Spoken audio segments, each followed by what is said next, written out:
Hey, welcome Cancer to the channel and welcome to your March 2020 Wealth and Abundance Financial Tarot Card reading. My name is Robin and this is my channel AriesFireTarot. So welcome here once again. So guys, I'm getting ready to do your reading and it's called the Money Spread. And I'm going to be using the Gilded Tarot card deck to do this reading for you. And I'm going to use the Good Tarot at the end for the result.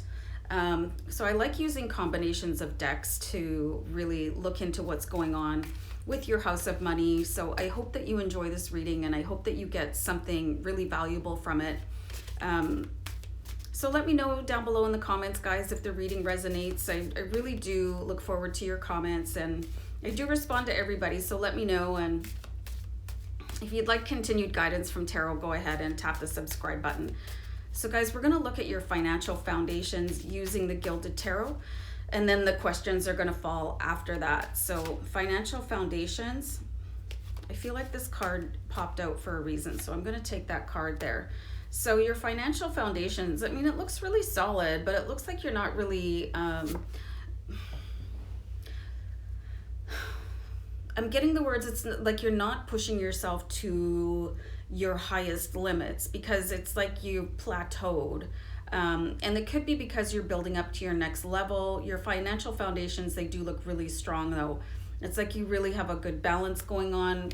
Just the way that the two Sphinx that are drawing the chariot here, they're perfectly in balance. They're the same size. They're in the same posture. So that really is a good sign. But it's like you're taking a pause here for some reason. And it could be because you're surveying your future or kind of looking at where you've been and you're in this present situation. You're saying, okay, I feel really strong and solid, but what's next? So there is a time here of almost being pensive and, you know, considering what could be next for you. You could be looking at getting a new job or how to, you know, study to make yourself more income, or looking at passive streams of income. And if you're not sure what that is, you might want to look that up, you know, after the reading. So your financial foundation is actually looking very, very, very strong. You have a really good coloring in the card here, and you do have the sun shining out from the chariot, and everything's looking really calm and balanced. So I really like that for your financial foundations. So any money coming in soon, you guys? Uh-oh. So you kind of have the Three of Swords here. So there could be some sort of, I think for some of you, you could have a bit of a payout actually, and going the other way. It could be something that you're expecting, which is why you're not really doing too much with money. You know, it could be something, I don't know, maybe your income tax is not going to be a refund. Maybe you'll have to pay wherever you are. You know, there's some expense coming in. So I'm not seeing any money coming into you guys soon, but I don't think it's going to take you by surprise. So this is why you're sort of assessing what's going on here. And for some of you, this could be a surprise. So be prepared to part with a little bit of money. It shouldn't be more than you can handle because you are really balanced right now. And I feel like you guys are doing a really good job of managing your money. So let's look at any money opportunities to look at more closely.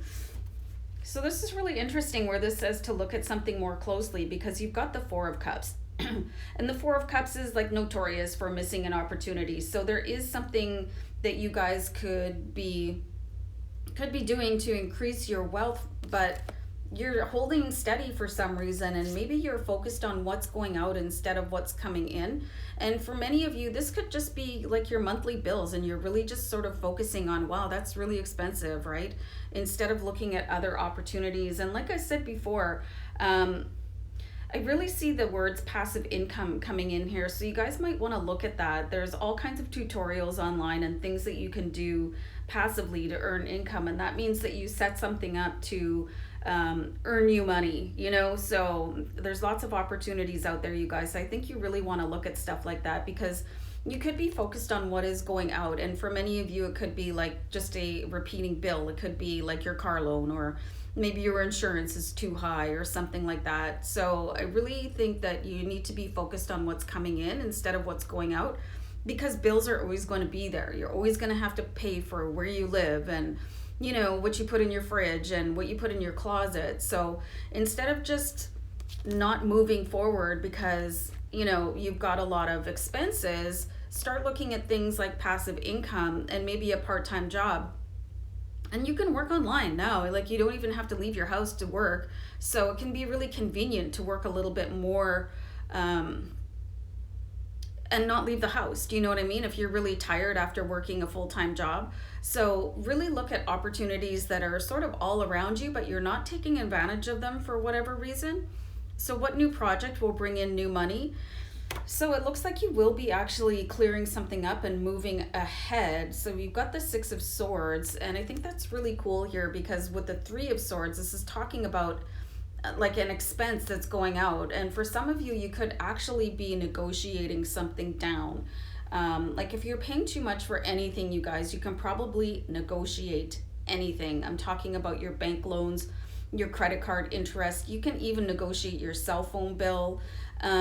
You probably can't really negotiate the amount of money that you're paying for rent, or you can negotiate your mortgage. You know, there's always options, you guys, to really clear yourself of an outgoing expense, because that's money in your pocket. Anytime that you can sort of bring down an expense, that's money in your pocket. It's like earned money, and it is kind of almost a way of like earning passive income, because if you can take your cell phone bill down $20 a month, then you're looking at, let me do some math here without getting embarrassed, like $240 a year.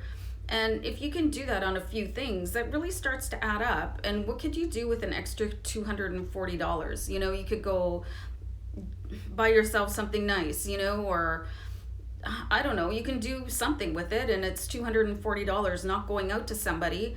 So really look at things that you can negotiate down for yourself, and then find ways to earn a little bit more extra money on the side.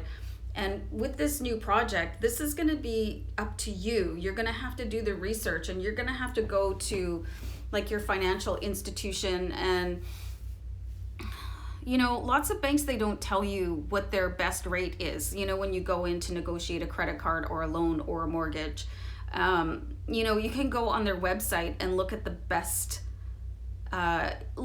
interest rate that they're going to offer, right? And I'm saying this from experience because I've done this.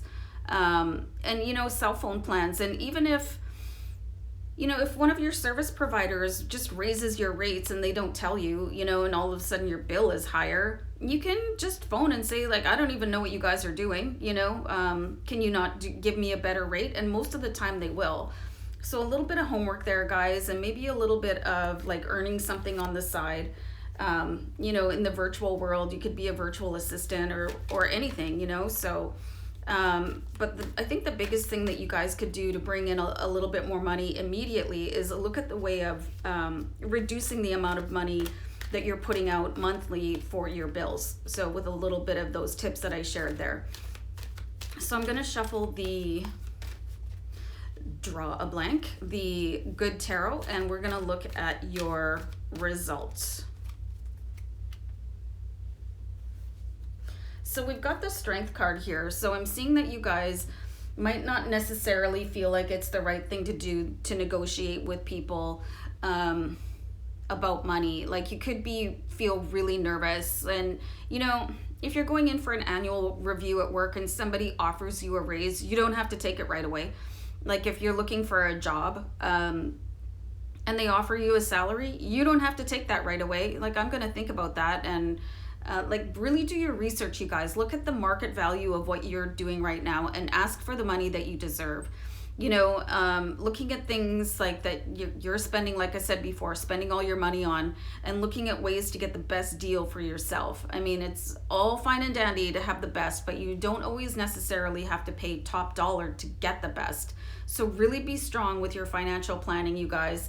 It looks like you're holding really strong here, but there's a couple of little things that you could tweak for yourself that'll put a little bit more money back into your bank account right away. And then start looking at things of like, oh, okay, well, I could do this to really help boost my income. So you do have some really interesting financial opportunities, guys, and it's going to get a little bit better here. So really just like look at things and be strong with people. And If you need a script, write down a script before you phone people up and say, yeah, I think my cell phone bill is too high. I think my internet bill is too high. Like, start doing that in your own self-interest. And imagine if you could save $10 to $20 on every single bill that you pay. I mean, that's gold. Guys, have a great day. Bye.